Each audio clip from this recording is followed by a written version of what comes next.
Shocking images of emaciated hostages have led to questions about how international organizations in Gaza are not helping the hostages, with some hostages even held captive in UN centers and denied medical treatment. Human rights lawyer and CEO of the International Legal Forum, Arsen Ostrovsky, accused them, particularly the Red Cross, of not lifting a finger.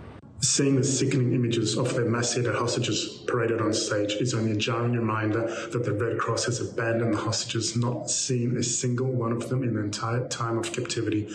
President Trump and Elon Musk have said that cutting wasteful spending is a top priority. Well, they should start by cutting funding to the Red Cross and giving that money instead to the hostages. Others accuse UNRWA and USAID funds of ending up paying for the Hamas tunnels. UNRWA suggested they must stay neutral, while the State Department said significant portions of USAID funding are not aligned with US national interests. President Trump has paused US funding for UNRWA. He appointed Secretary Rubio acting administrator of USAID, and he announced a review of US support for all international organizations to ensure American tax dollars are not spent on terror or wasted. And with regard to Hamas itself, speaking to reporters on Air Force One, President Trump said the condition of the hostages reminded him of the Holocaust and that his patience is running out.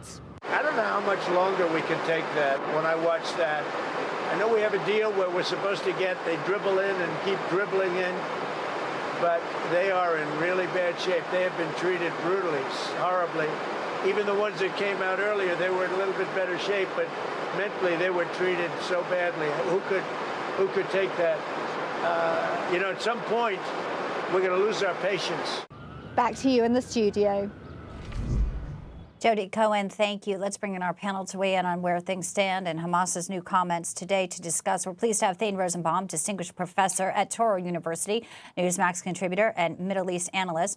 Also, Inna Vernikov joins us today, a Republican New York City councilwoman who was born in Ukraine, recently removed herself from the city council's women's caucus to protest its anti-Israel agenda, woke ways, its refusal to condemn Hamas terrorists. Pleasure to have you both with us. Thank you. Obviously, the ceasefire is fragile.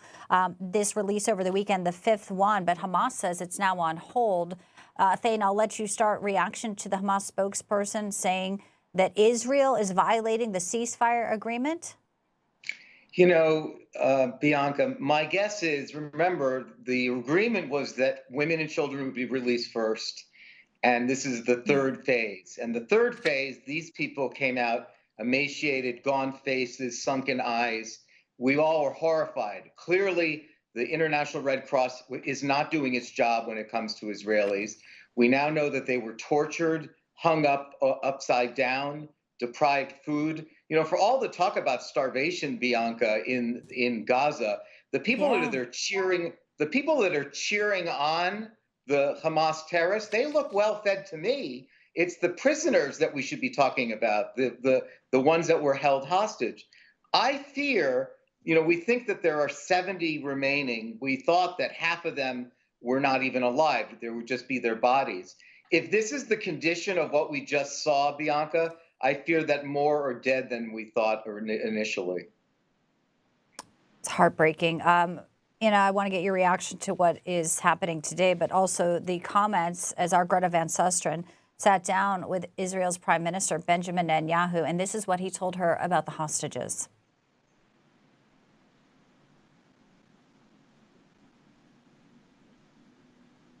Where President Trump's fresh ideas come into the fore, because it's an idea of a new Gaza, a different Gaza, and not this,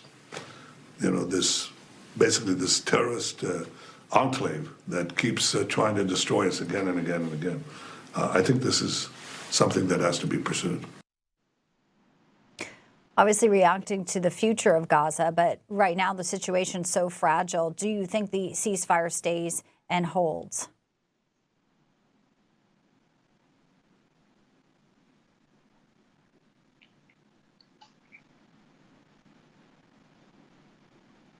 Apologies. Thank you so much for having me. It's absolutely horrifying to watch the faces of these hostages coming out.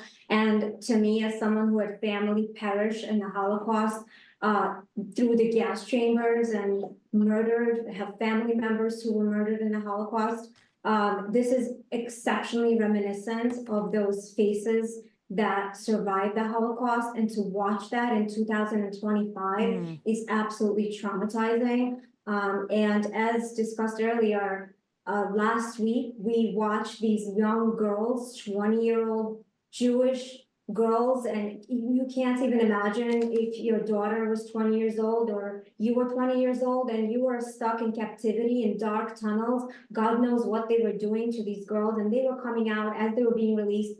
You watch these Hamas terrorists in masks, weapons drawn, parading them through the streets of Gaza, and the Gaza civilians, quote unquote civilians, laughing and mocking these girls. And all I asked was for the Women's Caucus, which I was a part of, to make a simple statement condemning the terrorists and supporting these women and calling for the hostages that are still in captivity to be released.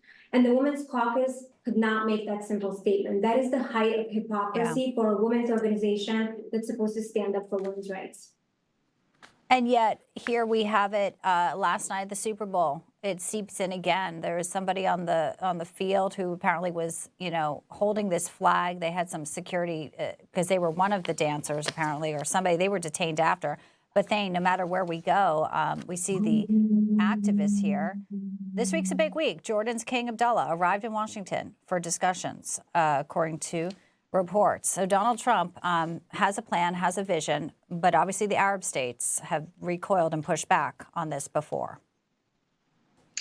Yeah, but one thing that Donald Trump has is the leverage of all the aid that we provide. As we've seen over the last 2 weeks, there's a new sheriff in town. And Donald Trump is not in any way shy saying to other foreign leaders, this is what you're going to do. I'm not Joe Biden. This is how we're rolling from here on in. I want you to take in Palestinians. Remember, Bianca, 60% of all Jordanians are of Palestinian descent. That's right. This is why. That's why King Jordan, the King of Jordan, doesn't want them. He knows that the people, as the councilwoman said, the civilians of Gaza, he knows that most of them support terrorism. So of course he doesn't want to take them in. But many of them technically should be there anyway. They are basically Jordanians. There has never been a Palestinian country. People that are holding up signs on campuses are either ignorant or blatantly anti-Semitic. There is no actual existence of Palestinians that have sovereignty in that part of the world. Now is the time for them to be moved to other Arab nations where they belong. We'll wait and see how the talks progress with King Abdullah, and obviously the ceasefire, it still holds, but Hamas and the terrorist organization trying to flex a little. Thane Rosenbaum, Inna Vernikov, appreciate you both and your thoughtful comments. Thank you very much. Thank you, Bianca. Thanks for having us.